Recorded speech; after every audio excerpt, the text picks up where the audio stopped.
ride my sleigh tonight? Rudolph the red-nosed reindeer, they really think you, can't you see?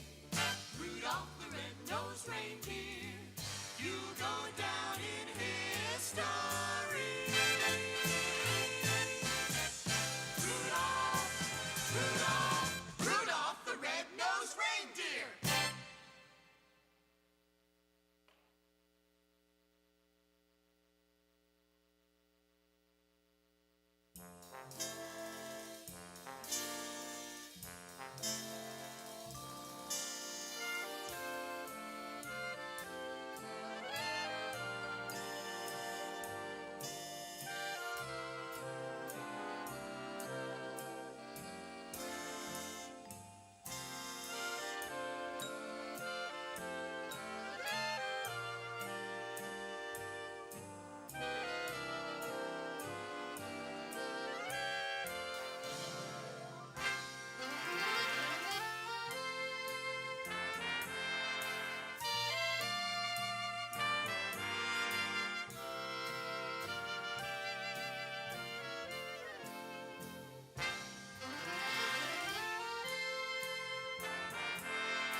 City sidewalks, busy sidewalks, dressed in holiday style.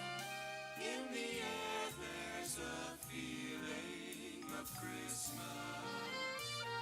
Children laughing, people passing, meeting smile after smile. And on every street corner you hear Silver bells, silver bells. It's Christmas time in the city.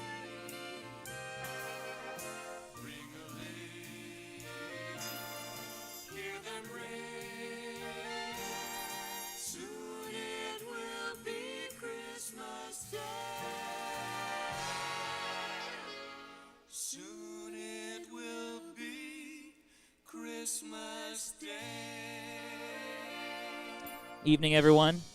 I have a small announcement. HPW6499, you have your interior lights on in the parking lot. HPW6499. So you got yourself about 7 minutes to go save your car battery. Thanks.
Good evening, ladies and gentlemen. So glad you could be here tonight.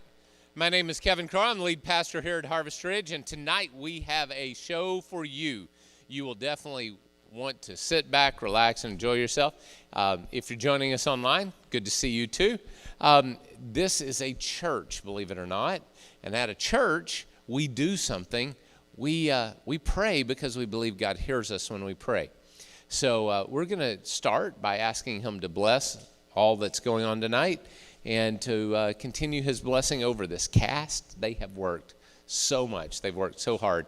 And I saw this the other night. You're going to love it. I guarantee you're going to love it. So, Father, I pray that tonight, over this space and this time, you would put your angels and you would guard and protect us all. Keep us safe under your hands, your arms.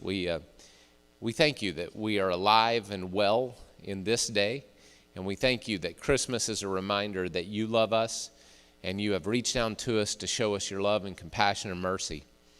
And we pray that tonight, the sacrifice and all the hard work of these who are putting on display, that they would be honored, that you would honor them by showing up and making it more than simply a story told on a platform, but make it a story that goes to the heart, that we would hear the message of Christ's love and hope, and that you would bless everything that happens tonight. In your name we pray.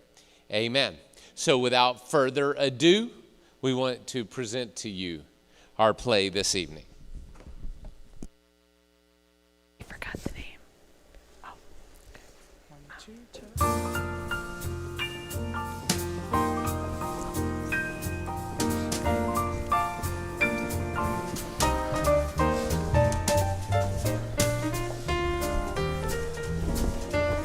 Well, that was a wonderful meal, Cynthia, as always.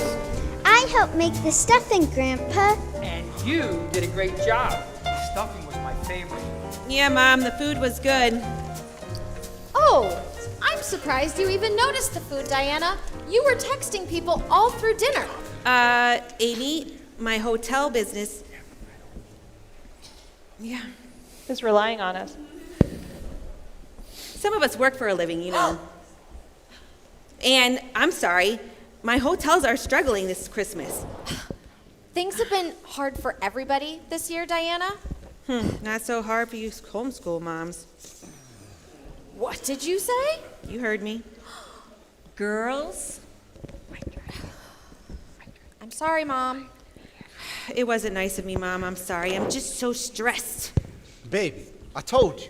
Just give it a couple of months, and before you know it, your businesses will be up and running, just like they used to. Oh, hold on. It's a client calling. Of course. Jumpin' Jim Daniels, how can I make you a star? Man, looks like Jim's record label's really taken off. You might say he's in a groove. Well, he did sign another artist this month. And, you know, he keeps saying he wants to help you out, Marty. Diana, I told you, I play guitar. His label is rap and hip hop. There's nothing he can do for me. Oh, okay, everyone. It's picture time. Oh, let's get you two with the grandkids first. Ben, Harper, stand with Grandma and Grandpa. Emma, go get your brother. Come on, Mason, we're doing pictures. Cynthia, look how these grandkids have grown. I think we're going to have to stand in front this year. I think we are. I'm still little, Grandpa. I can stand in the front. Oh, good. Why don't you stay little and adorable forever? Oh, she would love that. Okay. All right, ready? 1, 2, 3, smile. Oh, that's great. Okay, let's do the families. Diana, we'll do your family first. Go get Jim off the phone. Amy, honey, do you really think we should do let's go. individual family pictures this year? It might be tough on Marty.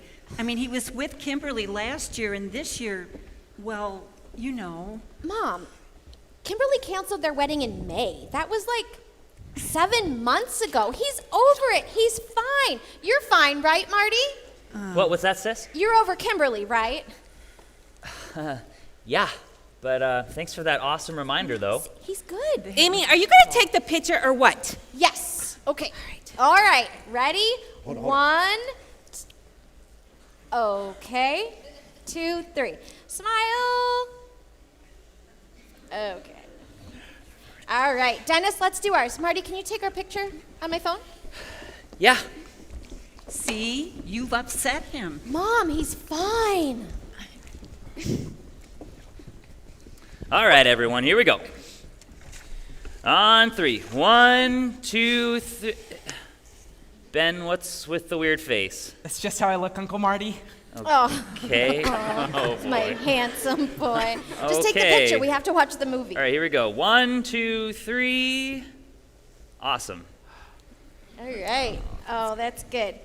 Okay, I have our Christmas movie right here. White Christmas? Yeah. Yeah. Thought we were watching Elf this year. Yeah, Amy, Mom promised me we're watching Elf this year. It's my favorite.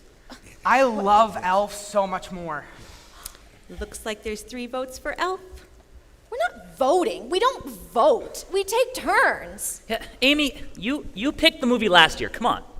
We need to watch It's a Wonderful Life. Oh, yes, It's a Wonderful Life. Yeah, see? We should go with Marty's Yeah, thanks, choice Mom. this year. Mom, stop babying him. It's a Wait. good movie. It's a Wonderful Life is in black and white, right? That's kind of lame. Hey, I'll have you know it's an iconic film. You know, I forgot that movie's in black and white. You might say it's a pigment of our imagination. You know what? I thought I'd go out on a limb this year and bring a classic. It's A Christmas Carol, but this one is the lesser-known version with Patrick Stewart. Liam, I know how you love those Star Trek actors. Oh, you know how I love Patrick Stewart. The man has a certain wisdom in just the way he talks. Cynthia, honey, I'm sorry. I'm going to vote for the Christmas Carol. Dad, we're not voting. We don't vote. I'll watch White Christmas with you, Mom. I love the music. I love the music too, honey. Good girl. Oh, come on, you two. We watch a White Christmas every single year. We watched it 3 weeks ago when we put up our Christmas tree together. Yeah, so I figured this year we would watch Die Hard! Yeah! Christmas movie. Oh, come on! Hey, guys, maybe this year we could just watch in separate rooms. Like, I bought the big screen TV. I see why not. And I got the 48-inch in the basement. No, the point of the Christmas movie is that we watch it together. We can't be in separate rooms. We have to just agree on a movie. Yeah, hey, we stay together. For Christmas reasons. Yeah. So I we can't believe that you guys know. You are so good. Every year we have to watch Star Wars. Why do you have Christmas? Hey! Emma! You don't have to yell, baby girl. There's a strange man in the living room. Hi. My name's Liam McClure. This is my house. Who are you and why are you in it? I know who you are, Liam. I know who you all are. Cynthia, call the police. No. That's not necessary. I'm just here to help. help with what? Are you here to serve dessert or something? No, I'm here to help your family learn how to get along. Get along? Like, are you a therapist? Amy, did you hire a therapist? No, I did not hire a therapist. But that's not a bad idea. Marty. Marty, really, I think you should get in touch with somebody and talk to somebody about your problems. Mom, I am fine. Stop worrying about me, okay? Well, what happened with Kimberly and the fact that your music Yeah, career is sort of floundering? Marty! Oh, jeez. I told you, I can get you a spot at my record company. And I told you that I like to play in smaller venues, okay? I like to be out on the open road. I'm my own man. I'm not going to be a slave to the man, all right? My music career is fine. My life is fine. And I don't need a therapist. Well, I'm not a therapist. I'm an angel. Okay. Honey, you look way too young to be an angel. Well, see, I was created way before God created you. But then again, Guess I'm just good at moisturizing. and why is an angel in my living room? Well, see, you guys always fight every single year on what Christmas movie you're going to watch. There's always a fight. Somebody always gets their way, and somebody always gets their feelings hurt. So this year, I thought I'd come right along and give you a little adventure to help you learn how to get along. Adventure? So are you going to take us to the woods and we're going to like do trust falls or something? Not exactly. I'm going to put you into the movies. Okay, all right. That can't happen. It's Christmas. Anything can happen. Anything can happen, so are you going to beam us up or something? Not exactly, but let me show you what I have in mind. What? Okay, what is going on? This is really weird. Hold on. Where's Emma? Emma, where's my baby girl? Amy. Emma, Emma, wait a minute. Emma, get off my foot. Are you kidding me? You're hurting me. Oh my goodness. Oh, you got Emma, thank you for that. Where's Mason? This is ridiculous. Stop touching me. What's going on? I can't see anything. Come on. Oh my goodness. Like, what did they do? Get off my Amy, foot. are you okay? What happened? Amy. Dennis, go find the fuse box. Somebody turn something. What? What happened to my furniture? We've been robbed. Where's my Samsung 4K Ultra HD 75-inch screen TV? I paid $2,000 for that. What? You paid how much for that TV?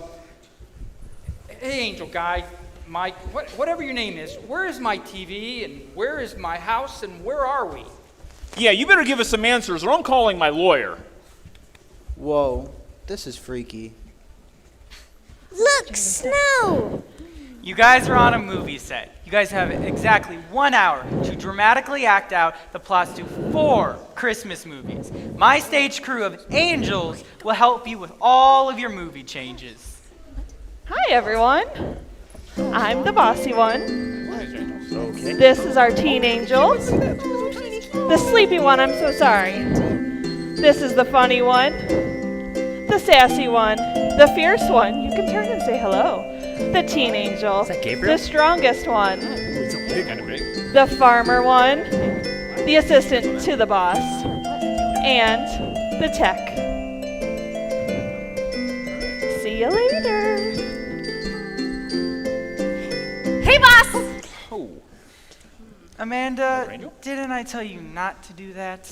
Whoops. Is everything all ready? I'm so excited. Sorry, boss. Here, this is for you. What's this? Oh my God. Duh.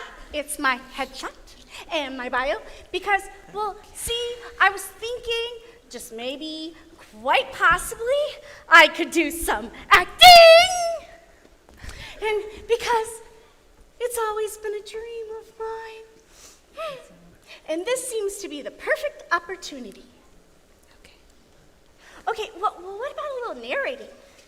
Amanda, how many times do I have to tell you this is not about you, but helping this family learn how to get along?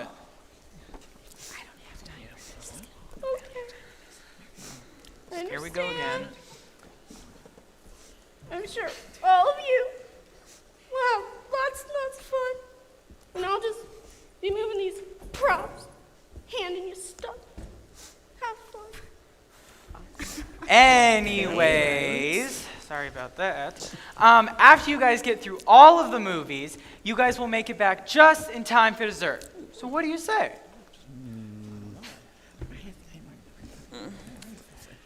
Okay, yeah, this is weird.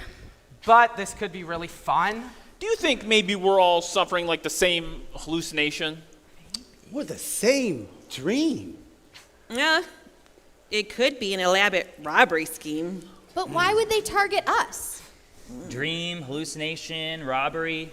You know what? I got nothing better to do. That's true. Whatever, as long as I get my living room back. Wait, so you're telling me I have to wait a whole hour for dessert? Really? That's what you're going to talk about? Right. What do you think, Grandpa? Well, you know what? I say, let's do it. All right. What's our first movie? Okay. First things first. I need to collect your cell phones. Oh, what? Yes. Please put your cell phone in the bucket. Believe in the magic of Christmas. Okay. By giving up your cell phone. Thank you. Thank you so much. Excuse me, ma'am. Yes. I am bossy. Thank you. Yes. Watch this. Oh, good luck. Good luck with this. Okay, I got you. Thank you. That was Excuse actually me, fun. young man. Oh, this should be It's fun. 1 hour. Okay, if I had to give it up, you give it Yeah, up. you want your Gotta dessert? do it. Give up the phone. Oh, what's Mason gonna do? Have fun. He's off life support. Consider a man who had it all. He had it all. Let him just helping. Okay, ready? He had a spirit visit him, He had an employee who had no money at all. but he did have what was really important. And this begins the classic telling. The beloved story, the cautionary tale. A Christmas Carol. Do you think I might get to meet Patrick Stewart? This is like a really long movie. Are we gonna have enough time to tell it and 3 others in just under an hour? Yeah, I have faith in us. I think we can do it. I'll narrate this one. I know I can do it fast. No. You guys ready? Okay, so a long time ago, way back in the olden days, the days of yore, a really, really long time ago, This is his idea of narrating fast? lived an old man. He was a very old and very lonely man, and his name was Scrooge McDuck! What? Scrooge McDuck! No, just Ebenezer Scrooge, the Charles Dickens character. Oh, Ebenezer Scrooge. See, I've only watched the Mickey Mouse version with Harper because it's superior, but that works for you too. Okay, where was I? Old man, lonely, grumpy. Okay, who's going to be Ebenezer Scrooge? I'll do it. Yeah. All right. You're gonna do it? Yeah, I'm down with a little British literature. I mean, do you think it's wrong that I've only seen the Muppet version? I absolutely love that singing white bunny. Do you think we could get that singing bunny in here? Yeah, no. You know what? I'll be Bob Cratchit. Oh, great. Okay, so everyone will have to use their best British accent. Yay! I love speaking with a British accent. I'll be a spirit. Ben, be a spirit with me. All right, pip pip cheer out, all that. Dennis, do you think it's really a good idea that Jim plays Scrooge? You know he's not good with accents. He gets them all mixed up. Oh, it'll be fun. It'll be fun. It'll probably be a little funny. Okay. It'll be all right. Well, you'll see. It'll be amazing. Okay.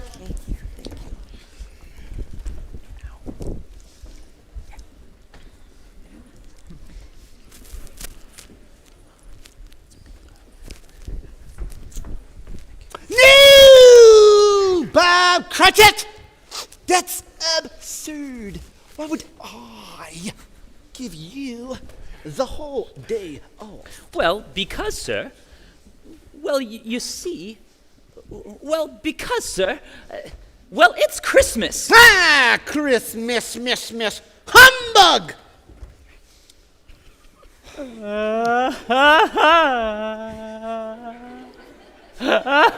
Oh, well, all right. I guess I'll give you the day off. But I expect you in early the next day. Why, yes, of course, sir. Merry Christmas, and God bless. Humbug. So Scrooge closed up shop and headed home for the night. Scrooge really was in a hurry to close up shop, knowing he only had an hour to get this show put on tonight. And he didn't take any time whatsoever putting on that hat and jacket. No, he was just hustling right along. Quickly, off he went to bed. Dude. No one here. So, Ebenezer Scrooge settled in for the night. and he began to hear noises in his house, things that go bump in the night.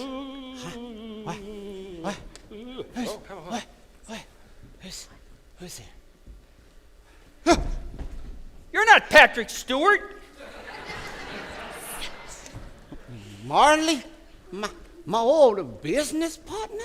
But how is it that you're here? Unless you're a ghost. I am a ghost. I see dead people. I've come to give you a warning, Ebenezer.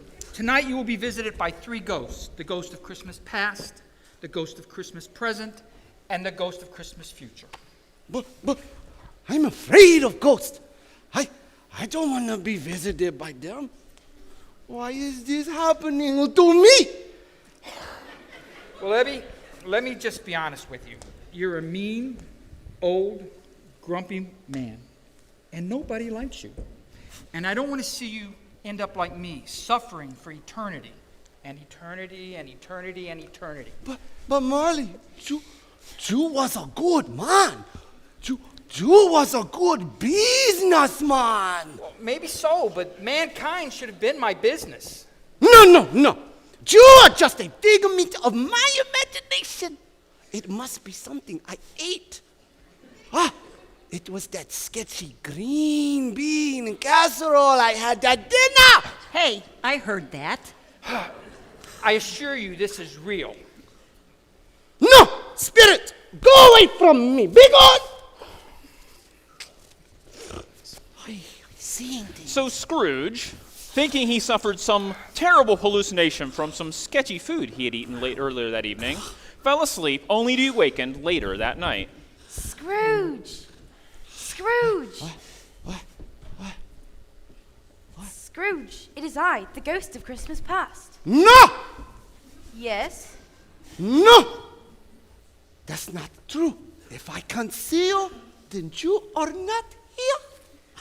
Uncle Jim, open your eyes and let's get on with it. Oh, Spirit! What is it that you want to show me?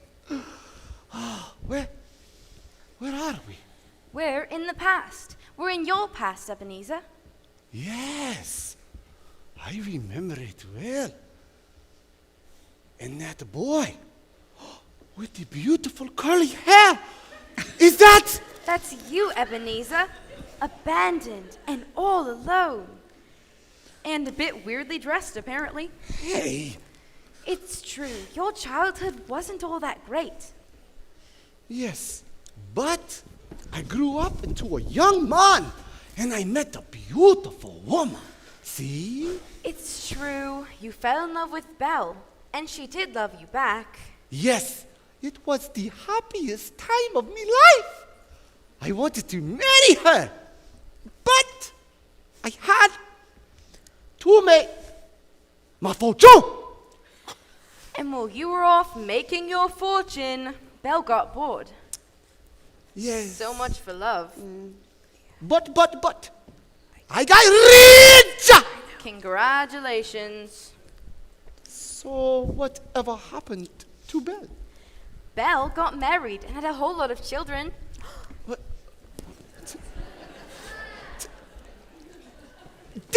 That's a lot of kids! But she's blissfully happy, unlike you. And so ends the past portion of your haunting. And now it's my turn, the ghost of Christmas present, for your consideration. Mr. Scrooge, let's go see what everybody is doing right now. Oh, Spirit, I am so tired. Please just let me take a nice little nap. No napping! You can sleep when you're dead, which will be soon enough. What was that? Oh, Cecil, the ghost of Christmas future. Tell you all about that, Mr. Scrooge. Hold on. The spirit name is Cecil? Actually, it's just Grandma in a black robe and cape, but after that green bean casserole comment, still be scared. Okay, gotcha. Moving right along, we're at the home of your employee, Bob Cratchit, and this is his son, Tiny Tim. God bless us, everyone. Tim is very sick and not likely to live much longer. Father, will there be any supper for Christmas? Why, yes, Tim. As a matter of fact, the finest goose you've ever seen.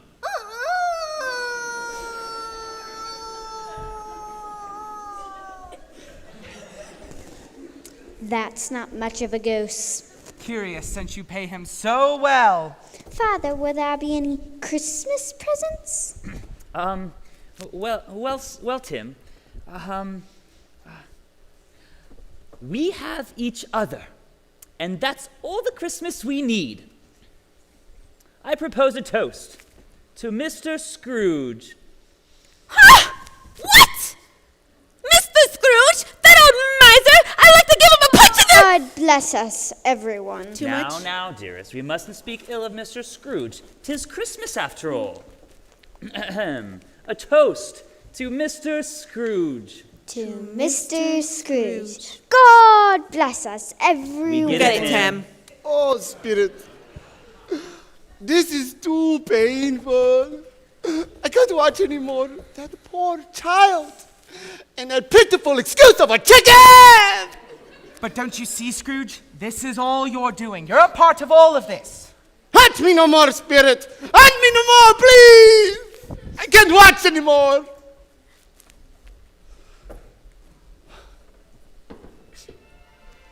Spirit of Christmas future?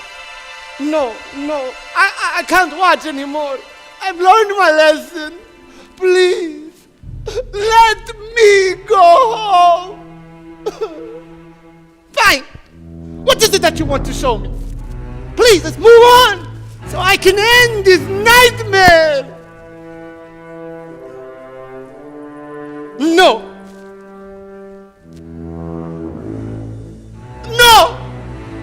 This cannot be. No, Spirit. No. I don't want to die. I don't want to die. I don't want to end up like Marley. I don't want to miss Christmas. I don't want to miss the season finale of Dancing with the Stars.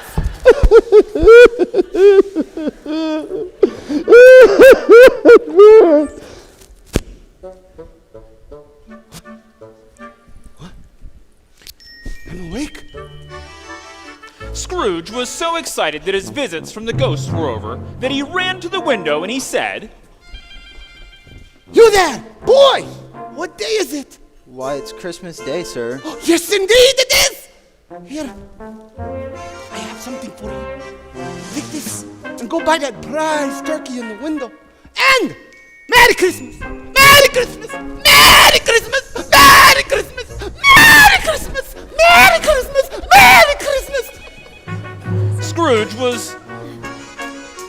It was amazing. So he bought the prize turkey in the window and had it delivered to the Cratchit's house and provided them enough food for a big feast. He also doubled Bob's salary and made sure that Tiny Tim would live. God bless us, everyone. Okay, so that's the end of the movie, right? Yeah. What's next? Actually, it's not over until I click my clapperboard and say cut. Great job. All right. Good job. Hey, that was good. That was cool. Hey, you were That's really good. That was good. You all did a really, really good job. Could have done better. Oh, but you, Emma, your depiction of Tiny Tim, so deep. Why, thank you. Was I scary? I feel like I was scary. Mom, you were scary. Great job. Hey, where's Mike? Oh, he's watching. Oh. Great job, everyone. Hey, Angel Amanda. Yes, that is me. Why don't you take the intro to the next movie? Really, boss? Really? Go for it. Get back up. Give me space. Give me space. Okay. Let's give her space. Okay, well, first I gotta take a picture. My dog's not gonna believe this. Okay. Consider the story of a man man who had it all. He had a family who loved him. He had a great house and a great job. And he was well respected throughout the town. He made it all possible through his very boring but very nice building and loans business for everyone to have a home. Oh. And he... Oh, I know this one. George Bailey, right? Oh, yeah. This guy loved his community. He had a crisis of faith, but a visit from an angel gave him some perspective and helped him to realize that he had a wonderful life. You're kind of stealing my thunder here, buddy. Oh, I'm sorry. I just love this movie so much. Hey, who does a good Jimmy Stewart impression? Well, I'm not sure how good it is, but I can give it a shot.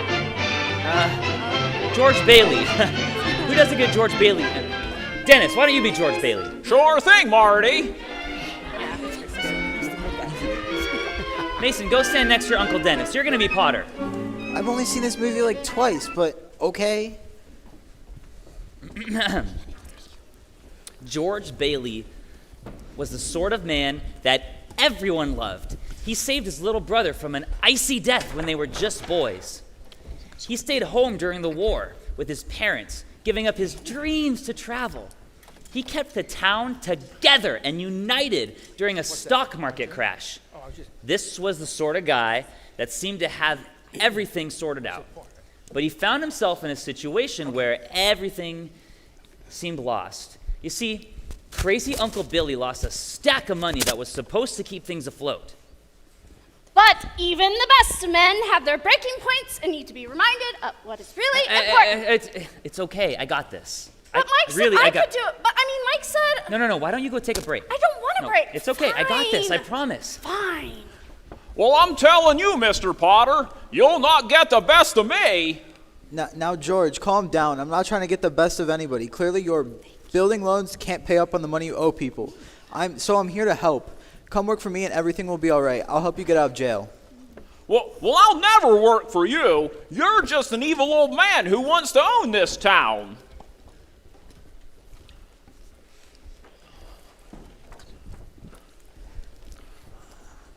Well, confound it, why can't anything go right for me? George, dear, what's the matter? Well, nothing. Well, who's playing the piano? Can't she learn a different song? But Daddy, I'm practicing for the Christmas party. Bah humbug! What was that, dear? Oh, sorry, wrong movie. What was I? Nothing was wrong for me. Okay, I'm so upset. I'm gonna go walk around in the snow and think about how awful my life is. But George! So George wandered around in the snow and the darkness. He found his way into a bar. Got into a fight.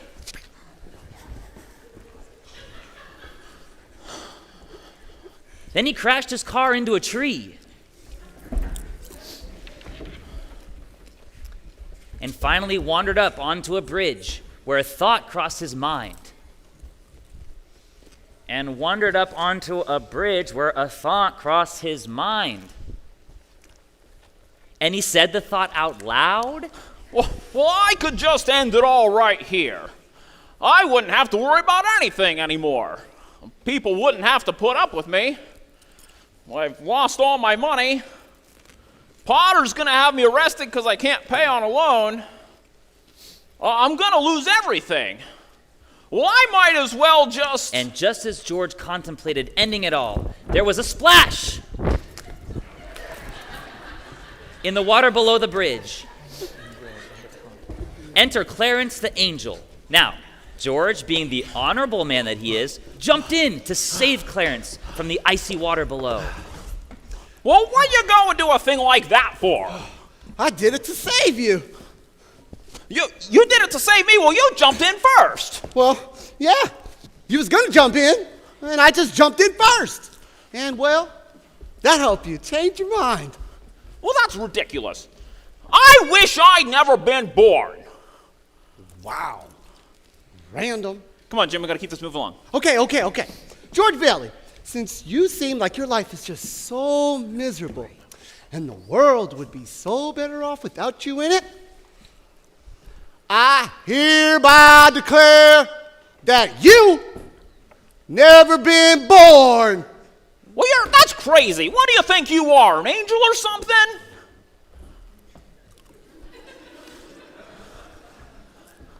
Well, Mr. Gower, what happened to you?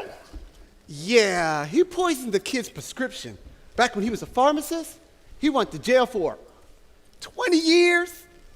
What? Yeah, that's because you wasn't there to stop him, George. When you were young, just a little boy. Remember? You never been born. Well, that's crazy. Bedford Falls has gone crazy. Bedford Falls? We're in Pottersville. No way. Way. It finally began to sink into George that Clarence really was his guardian angel and that he made it so he'd never been born. So George wandered around a little more. Wandered into a cemetery and found a grave with a familiar name on it. Okay, first of all, this is awful. I know, the intern angels made it. Oh, I mean, guys, I'm sorry. I'll give you an A for an effort.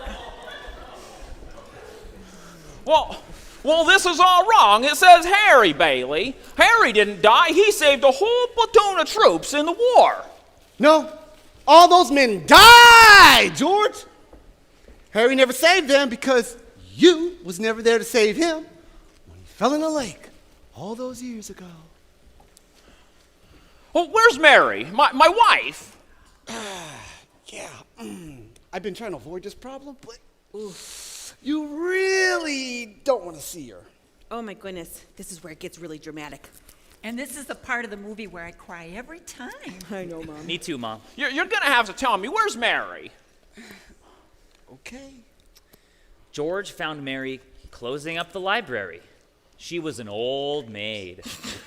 Hey! Sorry, that's how the movie goes. She was an old maid. Marty, did you have to say it again? Amy, we got to keep this going. Remember, an hour? So.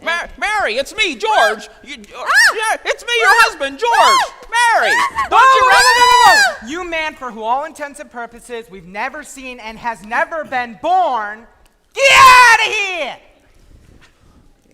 So George wandered up onto the bridge to reconsider his thought of ending it all. After all, he lost everything that was important to him. His town, his family. Well, yeah, that's basically what he lost. But you see, people are what mattered the most to George. Dear God, I changed my mind. I want to live again. I want to live. I want to live. I want to live. George, dude, calm down. I've been looking all over town for you. You know my name. Of course I do, Dad. I mean, Dennis. I mean, George. Merry Christmas. So George ran home, not caring at all anymore that he would probably be put into jail because Mr. Potter wanted him arrested. Merry Christmas, Bedford Falls. Merry Christmas, Movie House. Merry Christmas, Emporium. Merry Christmas, ye old building and loan. After he shouted a bunch more, he ran all the way home to his wife and kids to find the police there waiting for him. But he didn't care that he was going to be arrested because he had his family back. And there was a bonus. People were flooding their house from all over town to show their love and support for George. And they even donated money to pay off his debts.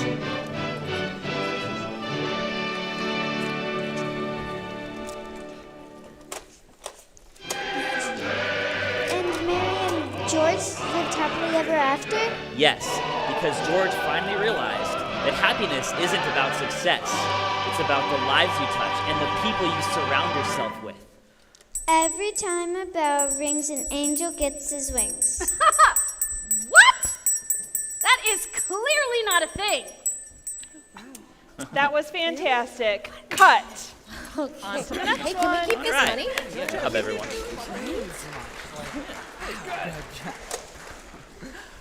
Marty, you did a great job. Thanks, Mom. You really are a good storyteller.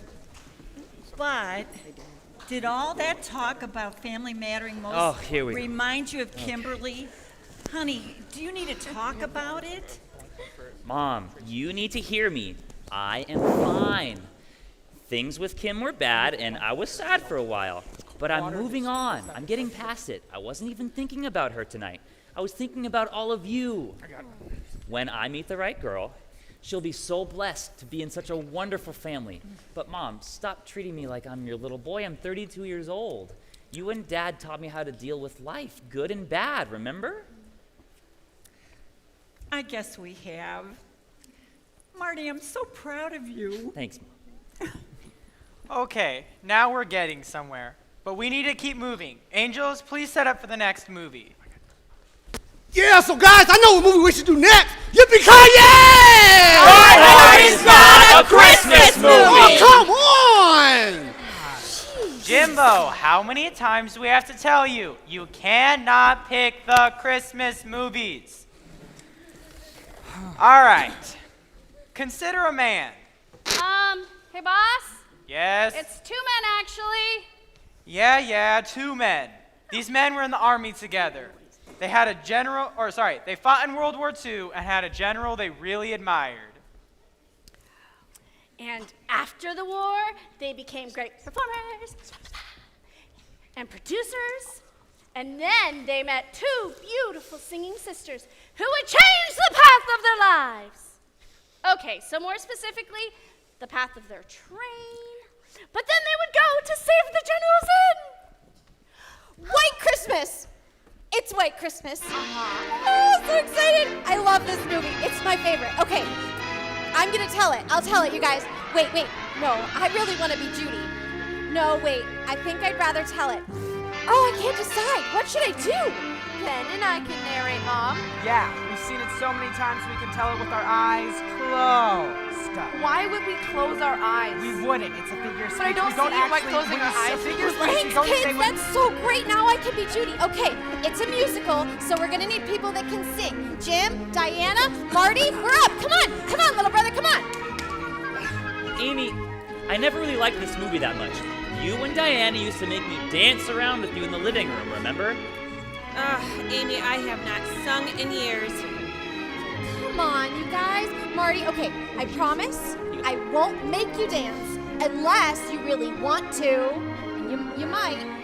Diana, come on. We used to sing together all the time when we were kids, especially at Christmas. Oh, yes, I remember. I remember when my back hurt a lot less back then, and it hurt a lot less on Friday when we did this play.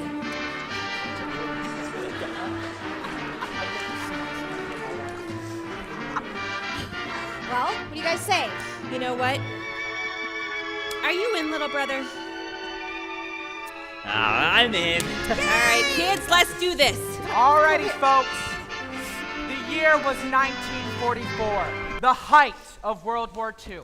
And Army Captain Bob Wallace and Private First Class Phil Davis put together a small Christmas show for the 151st Division.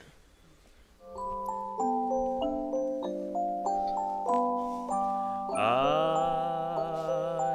dreaming of a white... Just then, General Waverly came in, and... Hey, I am singing my heart out over here. Sorry, Uncle Marty, there's like 20 songs in this movie, and we do not have time to sing them all. Well, anyways, General Waverly came in, and the men all sang him a song about how much they appreciated him.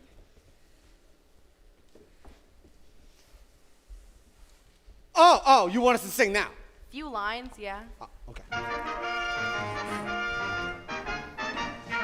We'll follow the old man wherever he wants to go, as long as he wants to go, opposite to the foe.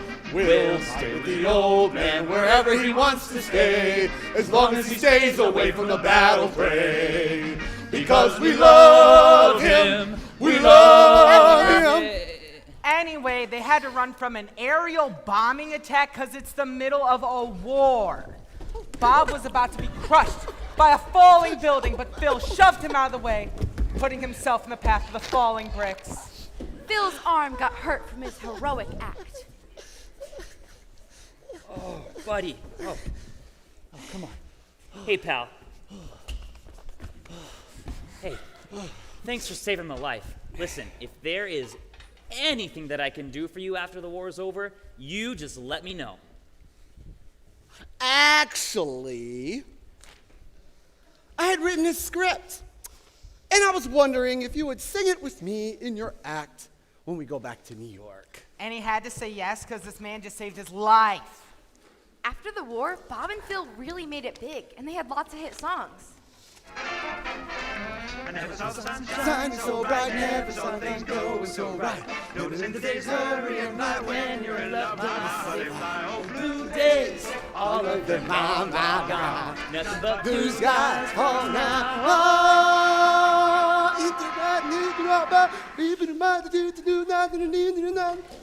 what? I thought this was a musical. They performed in nightclubs, radio, Broadway, and they even became successful producers. One day they received a letter from an old sergeant they served with in the military, Freckle-Faced Haynes, the dog-faced boy. And let me just tell you, that is a horribly rude name to call somebody. You pick one trait and dedicate an entire name to it, but kind of iconic. I don't remember the guy's real name, but Freckle-Faced... The letter asked the boys to look at the act of his two sisters, Betty and Judy Haynes. That's us. That's a sister song. Okay, you guys, go sit down. You two, you will let us finish this whole song, or you are grounded. Yes, ma'am. All right. Yeah. Sisters, sisters, there were never such devoted sisters. Never had to have a chaperone, no sir. I'm here to keep my eye on her, caring, sharing every little thing that we are wearing. When a certain gentleman arrived from Rome, she wore the dress and I stayed home. All kinds of weather, we stick together, the same in the rain or sun. Two different faces, but in tight places, we think and we act as one. Those who've seen us know that not a thing can come between us. Many men have tried to split us up, but no one can. Lord help the mister who comes between me and my sister. And Lord help the sister who comes between me and my man.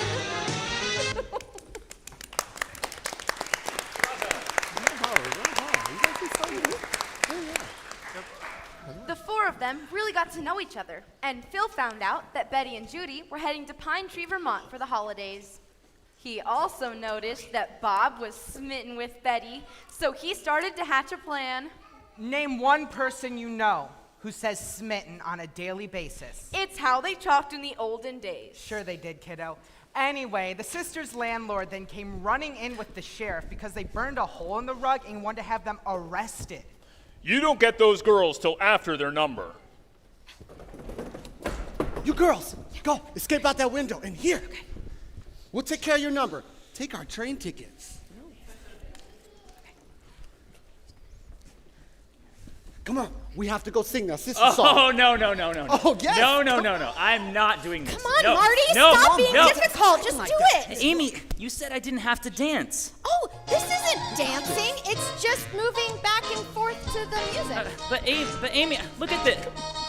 The sisters, there were never such devoted sisters. Never had to have a chaperone. No, sir. I'm here to keep my eye on her. Sharing. Hey, where are those girls? I'm supposed to arrest them. Run.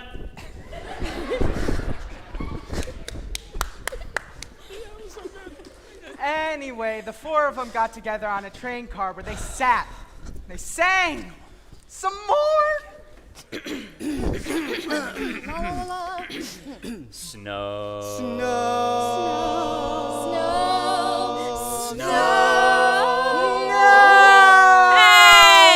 More of that number, please. Oh, okay. The boys decided to join the girls in going to Pine Tree, Vermont, and Judy joined Phil, ensuring that Bob and Betty ended up together. They walked into the inn and were so surprised by who the owner was.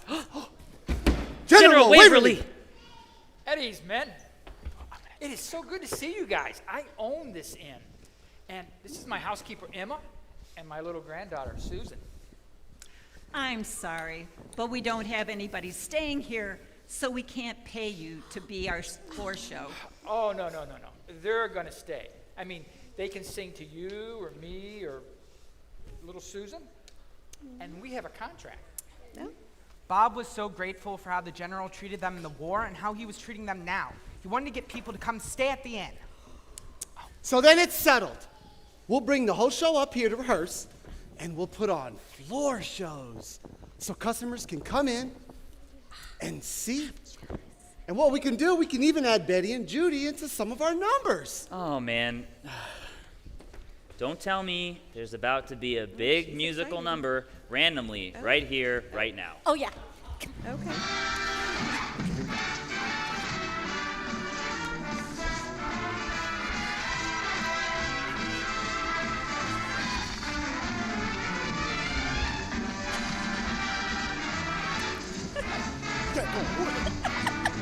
Me. Okay, here we go. Me. Anyway. Come on! Really? We were doing One so of these. good. Look, we were having fun. Sorry. We don't have time. Well, anyways, Bob found out that the general requested to rejoin the army, but he was denied. Bob saw that the general felt like he'd been forgotten and tossed to the side. He wanted to get the veterans from the 151st Division to come pay tribute to him. Oh, Emma, connect me to the television star Ed Harrison. He's an old army buddy of mine. Thank you. Hey, Ed, Bob here. Listen, I'd like to come onto your show and invite all of the men from the 151st Division to come down to General Waverly's Inn on Christmas Eve and show him that he's not forgotten. Emma listened in, but misunderstood what Bob was going to do. She thought that Bob and Phil were trying to turn the general into a charity case and profit from the free publicity of helping him. So she gossiped to Betty about it. But there's a lesson here, people. Eavesdropping and gossiping are wrong. Bob is going on the Ed Harrison show to turn the general into a charity case so that he can get free publicity for Wallace and Davis. I don't believe it. I just heard Bob on the phone. Hey, do you guys know if Ed made that call through to Bob Harrison? Yes, he did. Oh, hey. You know, she's been acting really weird. Hey, Betty, so are we going to work on the number? Or... I don't want to sing anymore. Okay. The misunderstanding got even worse when Judy thought Betty was purposefully not letting herself get serious about Bob because she felt like she needed to take care of Judy. So she decided she was going to pretend that her and Phil were engaged. Sisters can be so controlling. Hey, preach it, brother. Anyway,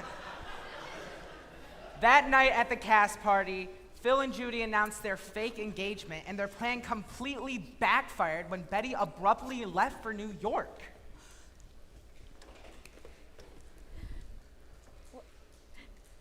Wait. This is where the dance number is, right? Yeah. Okay, I'm in practice. Here we go.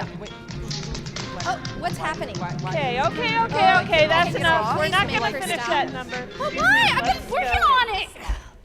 Jeez, I never get to do anything. Okay. What does it say? Oh no! Betty went to New York. So Phil and Judy told Bob that their engagement was fake and that they were just trying to get him and Betty together. He was not very happy with them. You two really messed up. Listen, I am going to New York to be on the Ed Harrison show. You keep General Waverly away from the television. He cannot see me on the show. So Bob left for New York to go on the Ed Harrison show to invite the men from the 151st Division to come to the Pine Tree, Vermont on Christmas Eve. But first, he stopped at a nightclub where Betty was performing at. Love, you didn't do right by me, as they say in the song. You done me wrong.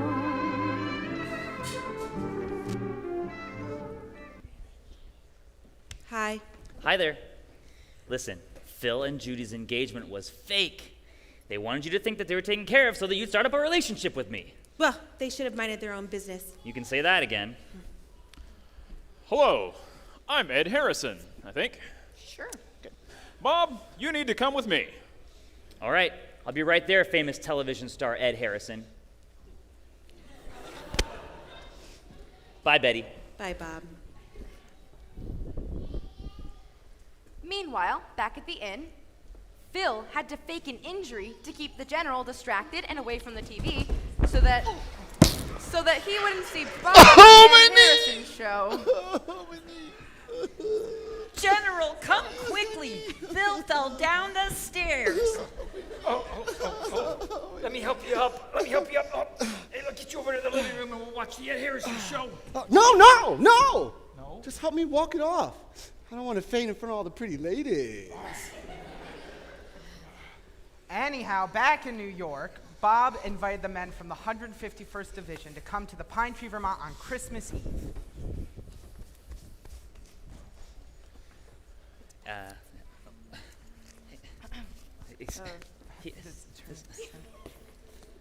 You good? You good? Okay. What do you do with a general who stops being a general? Oh, what do you do with a general who retires? Listen, men, I'd like to invite you down to General Waverly's Inn on Christmas Eve to prove that he's not forgotten. And don't forget, no one from the show is getting anything out of this. It's just to honor the general. Betty realized she was wrong about Bob's motives for going on the Ed Harrison show. So she went back to the inn, but kept it a secret from Bob. And on Christmas Eve, the general came walking to the inn of his lodge and was greeted by his former division, all in uniform and singing, just like they did back in the war. Very touching moment. Hold it together, big guy. We're almost done. But it's so beautiful. I know. The general finally got the recognition.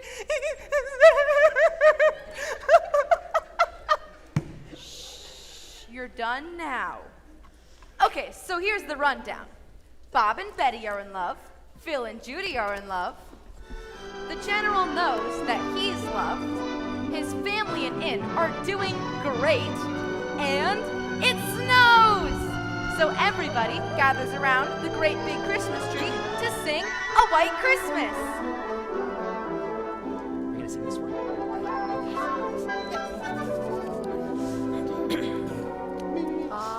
I'm dreaming of a white Christmas, just like the ones I used to know,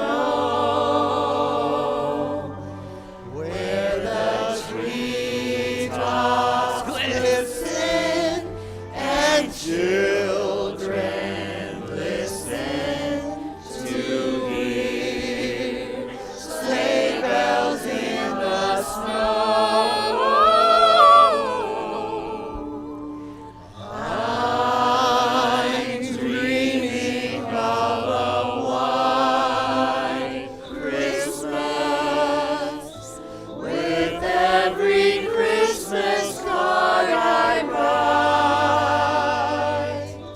May your days be merry and bright, and may all your Christmases be white.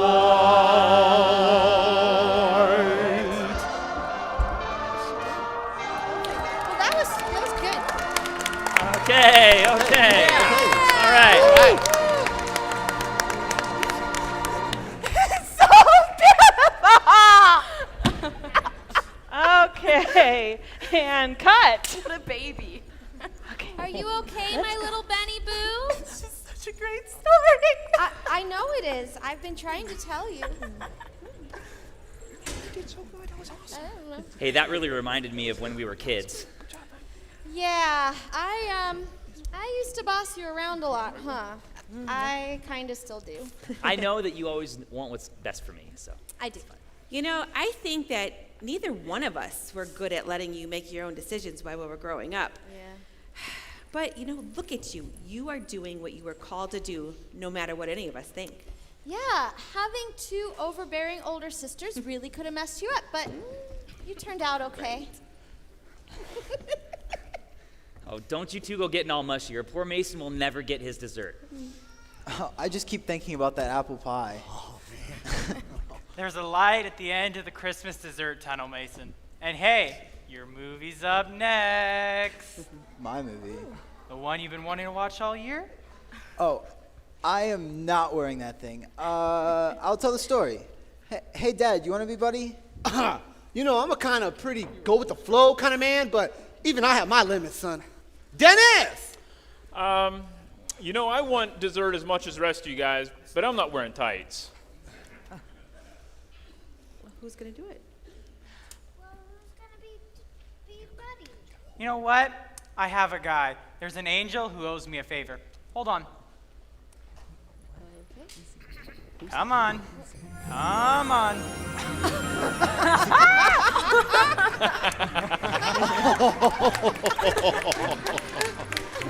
Consider a man who was raised by an elf in the North Pole. Hey, Mason, you guys don't have too much longer before I have to go, but I'm going to leave the rest to you. Enjoy.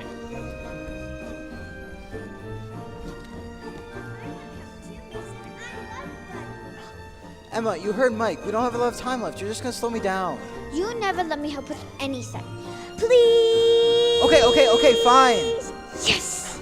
Well, it all started when one of the elves of the North Pole realized he was special. Why don't you just say it? I'm the worst toy maker in the world. Cotton-headed ninny muggins. Oh, snap. No, buddy. You're not a cotton-headed ninny muggins. You're just special. Santa decided to tell Buddy the truth. He was actually a human from magical land called New York City. He told him that his birth mom had passed away and his birth dad, Walter Hobbs, still lived in New York.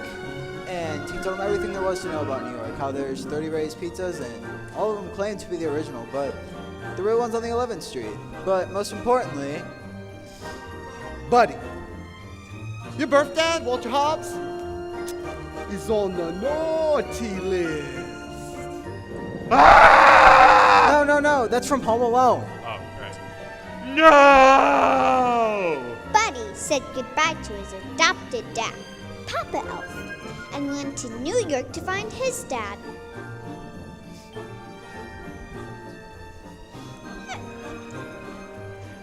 Bye, buddy. Hope you find your dad. Thank you, Mr. Normal. Hey, why did you get to do that? Because I asked 2 weeks ago. Well, if I had known. Eventually, Buddy found his dad, Walter Hobbs, at work, and he sang him a special song. I'm here with my dad, and we've never met, and he wants me to sing him a song. And I was adopted, but you didn't know I was born. But I'm here now. I found you, Daddy.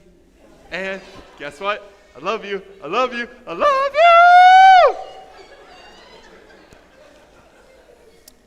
That was weird.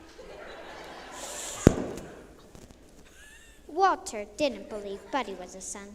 He just thought he was a crazy person, so had him kicked out of the building. Aw, I feel so bad for Buddy. But Buddy didn't give up.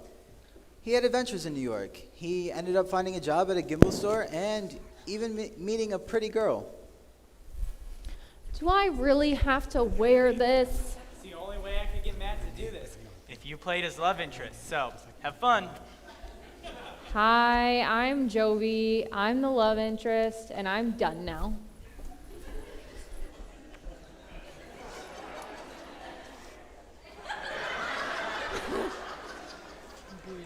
I'm singing, I'm in a store and I'm singing. I'm in a store and I'm singing. Hey! There's no singing in the North Pole! Yes, there is. No, there's not! Yes, there is. No, there's not! We make toys! Yeah. Santa! Wait, you're not Santa.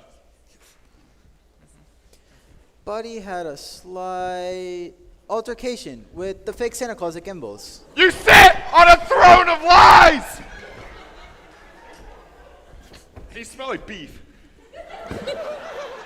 And he ended up in jail. Poor Buddy. Walter bailed Buddy out of jail and reluctantly took him to take a DNA test. Mason, what's a DNA test? A DNA test is where you take the spit or blood of two people to see if they're related. Ew! You asked. Well, the DNA test confirmed that Buddy was, for real, Walter's biological son. What does biological mean? Stop interrupting me. Walter took Buddy to meet the rest of his family, Michael and Emily, for dinner.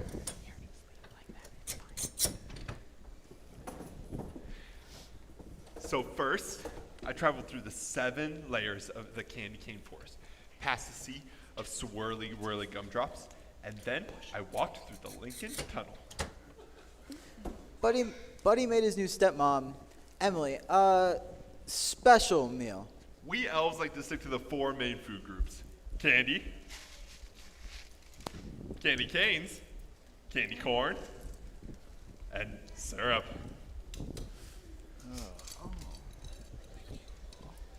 Go ahead. Oh, thank you.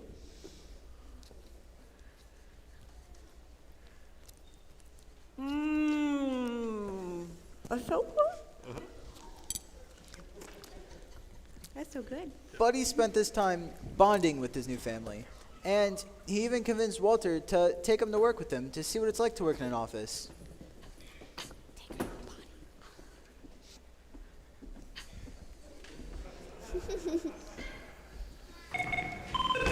Buddy Elf, what's your favorite color? Walter's publishing company wasn't doing so well due to some bad decisions Walter had made. So they hired a new writer, and this writer was a little person. And Buddy thought he was another elf. Call me Elf one more time. He's an angry elf. That's it!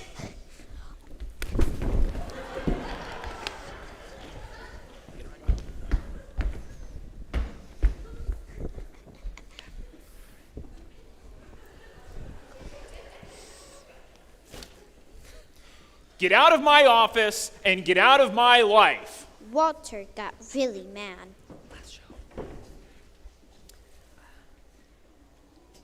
Buddy ended up walking around New York, and he found himself finding Santa, the real Santa, and his sleigh was crashed in Central Park. Santa, is something wrong with your sleigh? The engine fell out! And I can't fly without no Christmas spirit. Meanwhile, Michael convinced Walter to go look for Buddy. Buddy cares about everybody. Why do you only care about yourself? You're right. Let's go find Buddy. Walter and Michael found Buddy in the park. Buddy, I'm sorry. I'm glad you're my son. And he introduced them to Santa.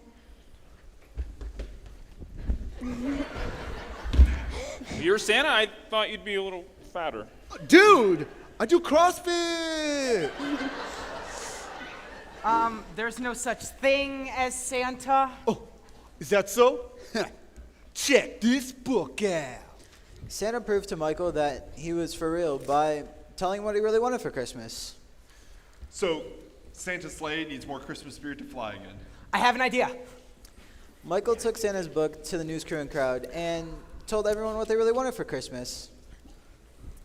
As he read, people started to have Christmas spirit, except it still wasn't enough to get Santa's sleigh to fly. So, Buddy's new girlfriend, Jovi, led everyone in a song. I'm not leading anybody in anything. Oh, you better watch out. You better not cry. You better not pout. I'm telling. No, sorry, guys. Hey. Sorry. What do you mean you'll do it? You better not cry, you better not pout, I'm telling you why. Santa Claus is coming to town.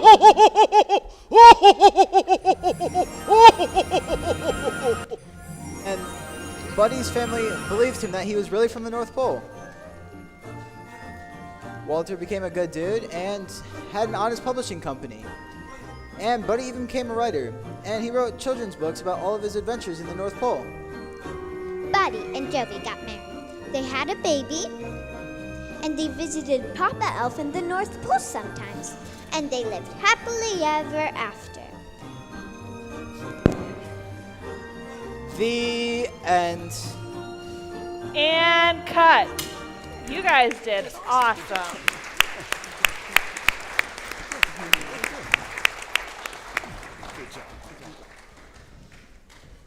Thanks for letting me tell the story with you, Mason. I know you didn't really want me to, but I had fun. Yeah, it was kind of nice telling a story together. Hey, so can I go back to my trailer? I'm dying in this stupid thing. Yeah, thanks. And hey, see you at the Angel Conference. Wait a minute. Angels have conferences? Well, how else do you think we communicate? What do you think, we communicate by airmail? Speaking of coordination, I have one more scene that I really want to show you guys, so follow me. Okay.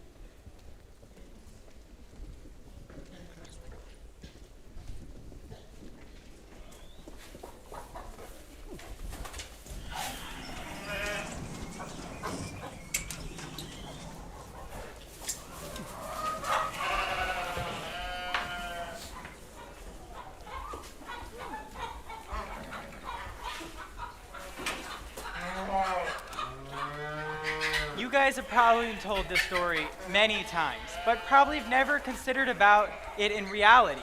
See, this is the stable where Jesus was born. Wait, this is the stable where Jesus was born? It's amazing. It's a miracle. Incredible! It stinks. Ooh. Yeah. What is that smell? Is that a goat? Yeah, and if you don't like that, you won't like what she left over by baby Jesus. Ooh, chocolate raisins? So, what's the big idea here? This looks nothing like my nativity set at home. Nope, no it does not. And I thought Bethlehem was supposed to be like nice, like Silent Night. See, that's the thing. You might consider it the complete opposite. See, Jesus wasn't born on a movie set, but he was born in some interesting conditions. But this scene is still beautiful. Then angels and humans have vastly different definitions of beauty. Yeah, what in the world makes this beautiful? It's Jesus. She's right. Look. See, the world that Jesus came into was not pretty, but what makes this scene beautiful is what he did and who he was. He grew up and saved the world from sin. Hey, you know you're pretty smart. You know that, right? See, God sent his son Jesus into our messed up world. Jesus descended from a place of glory into a cave of earthly disorder so that he could meet us right where we are. That's what Jesus did for us. That's love. And Christmas is about celebrating what Jesus did for us and living out his two biggest instructions: love God and love others. Wow. I wish I had my guitar. I'd lead us in something. Oh, wow, thank you. You have a pick, cool. too? These guys are so prepared.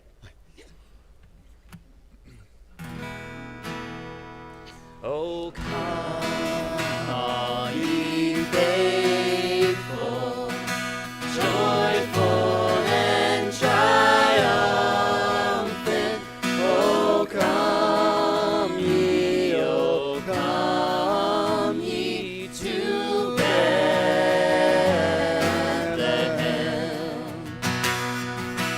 Come and behold him, for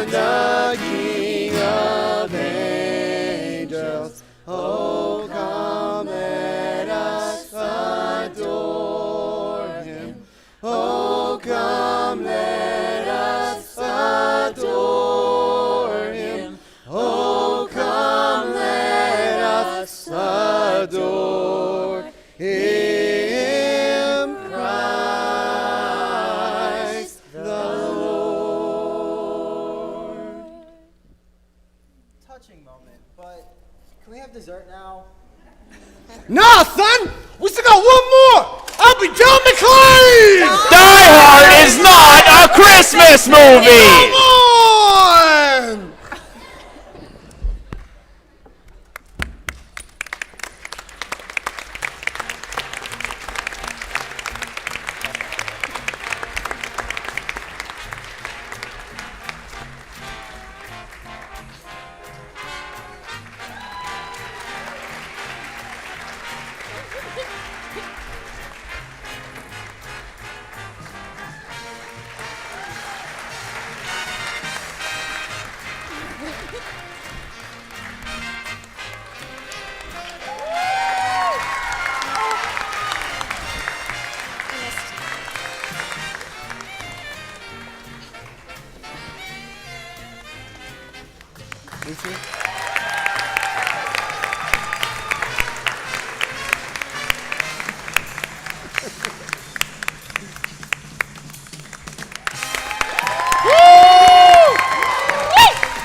People in the back! To the south! And one left back. Right back. Thank you. Merry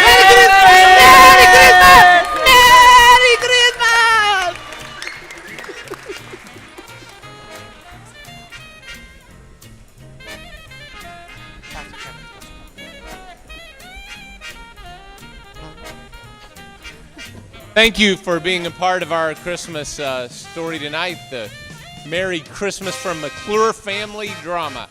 Hey, we are grateful that you came, and the cast asked me to do one thing, all right? They asked me to make two announcements. Number one, we are a church. We do meet every Sunday, 9 and 11. We are meeting on Christmas Eve. We have three services. At 4 o'clock, we have a mask-required service. You have to wear a mask the entire time if people are a little concerned. That's the one they're going to come to. So 4 o'clock. And then we have a 5:30 and a 7 o'clock, two other services. We do ask that you be thoughtful and wear your mask in all the common places as you move around the place tonight. All right. One other thing they asked me to do is, there are a lot of you that maybe this Christmas season things are not as wonderful as you would like them to be. And we just wanted you to know that God loves you. God cares. This staff cares. And the reason they did that, the reason all of the cast members tonight, the reason they did this play is they want you to know that God loves you and that he cares for you. And they asked me to say a prayer over you. So I would be thrilled to do so to close us out tonight. So, Father, if there are those in this place today, they're having a hard time with something, remind them once again that you love them and that you care, and that there's a church in North Ridgeville with a bunch of crazy people who work their keisters off for weeks and weeks on end, just so the people in this room would hear the message that God loves them and God cares. And I pray that today that comfort and that peace and that strength would come from your throne, your goodness, and that you would once again be the God who shows them how much you care. Let us receive it in the name of Jesus. Amen. Hey, God bless you guys. Thanks for coming. Have a great night.